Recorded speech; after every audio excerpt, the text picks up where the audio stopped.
Las categorías, subcategorías y fuentes de emisión principales son aquellas que aportan significativamente a las emisiones y absorciones totales calculadas en el inventario de emisiones de gases y compuestos de efecto invernadero.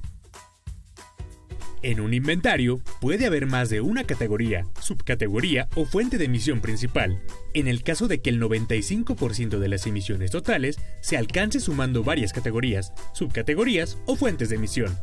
A su vez, aunque un municipio, estado o país puede tener diversas fuentes de gases y compuestos de efecto invernadero, no todas son principales, en tanto no aporten los porcentajes más elevados de emisión. Cabe destacar 2 puntos.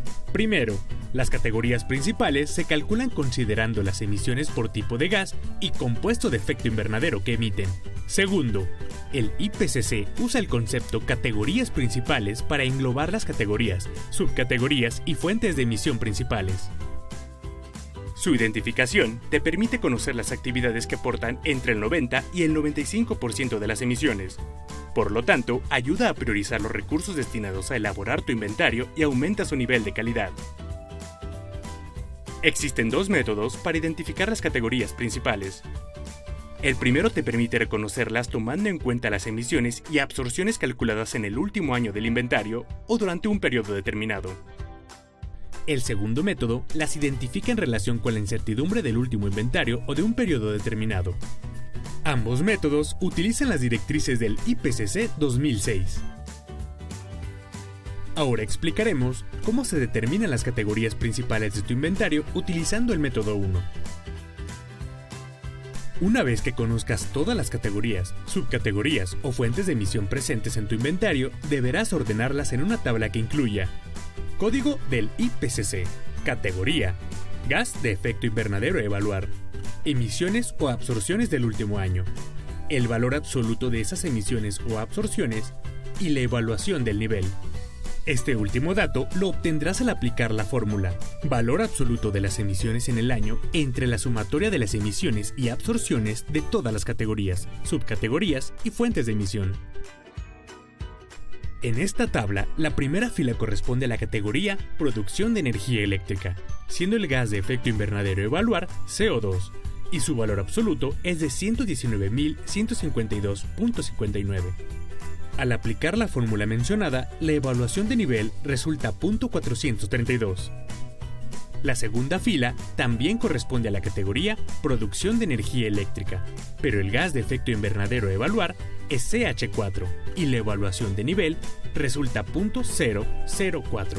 Se debe seguir el mismo procedimiento con todas las categorías restantes.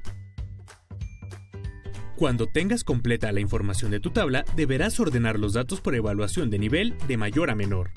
En la tabla de ejemplo, el ordenamiento de las evaluaciones de niveles de mayor a menor modificó el orden de nuestros datos, quedando al inicio la producción de energía eléctrica con CO2 como GI a evaluar. Y en la segunda fila, la refinación de petróleo con CO2 como GI a evaluar. Teniendo la información en ese orden, generarás otra columna, total acumulativo de la evaluación de nivel. Ahí, sumarás acumulativamente y por porcentaje la evaluación de nivel de cada categoría o subcategoría, empezando por la mayor para identificar cuáles son las que en su conjunto generan el 95% de las emisiones totales. Por lo tanto, en la primera fila de la tabla, el total acumulativo de la evaluación del nivel es 43.17%. Mientras en la segunda fila es esta cifra más el 34.17% del CO2 proveniente de la refinación de petróleo, resultando 77.33%.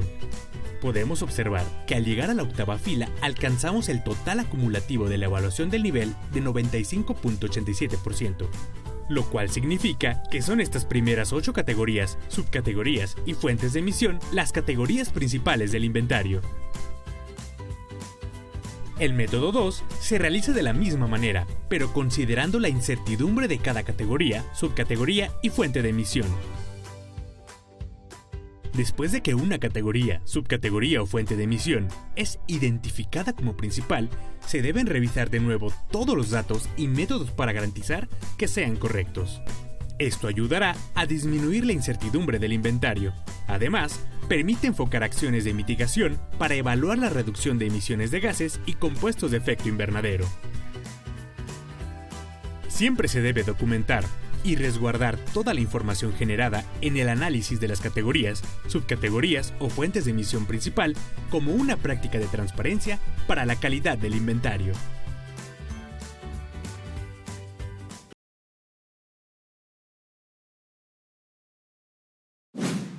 Gobierno de México.